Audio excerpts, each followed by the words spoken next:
Hello baro, kadi ka Bible. Hang ni, pensem shibun ki jing hikai, ki jing sneng, bat ni puleru shibun ki kamba. Ujisu, upen yad ya ubadako, upen pet ya ubamatla, upen jai ya ke eryong, ubesaru ya kisan haja. Hakane ka por minta, ginya pet ya kawai ka kamba ba ujisu ule, kabapen empat ya khun ka riewkynthei. Kamot upen empat ya ubalayam. Hoot, ya kani pilak ban syam na Lukas lenong ka bahinyo, kadakhat ka bakat wei, hado ka bakat nyo. Kalaja, haba ujisu bat kisan ranjong, kila letcha kasnong nan, ringkat bat kipat ba babon. Haba kilayawan hajan ka kerdop kasnong, kilayo i hangta, ya kibrio bayaba, ya uwei ubrio balayap. Ubalong ukhun ba marwe, jong ka riewkynthei. Bat syupun kiwe kibriuru, kibalaya don bat ka. De, haba ujisu ulayo iya ka. Ula sngosen ya ka. Ula le kumno tharai.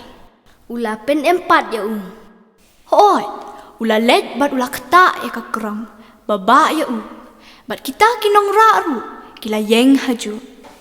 Nang ta, ula ong. Ko samlang, ngaong hame, tuyang. Kumtahi, uta ubalayap. Ula khesyong, bat ula sedang man keren. Bat hadian kata, ujisu, ula aya syala ka kami. Hakata ka por, ka kami kan sokum no. Kala kemen bah. Hoot, kala kemen hado kata-kata. Bat kibrio baro, kibayo ipat. Kila syap tiang, bat kila ya roa, bat mani ya ublay.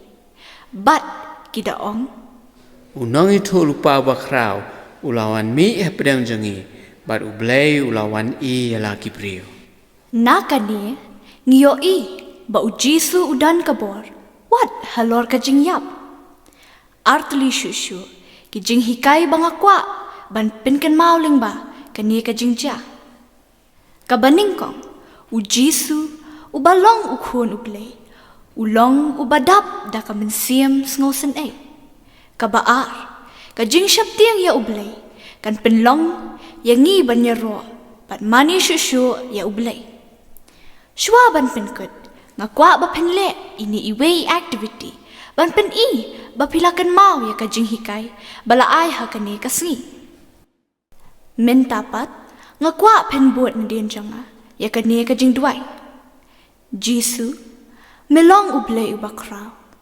Ubadan bor, bat ubadap ta kamensiam isen Tu isen bat yarap ingi. Bangin long ki khun jong ni. Kiba ka jing ba syap tiang yami. Halakas ngi ka jing jongi. Amen. Ublay on kerku ya pi baro. Bye bye.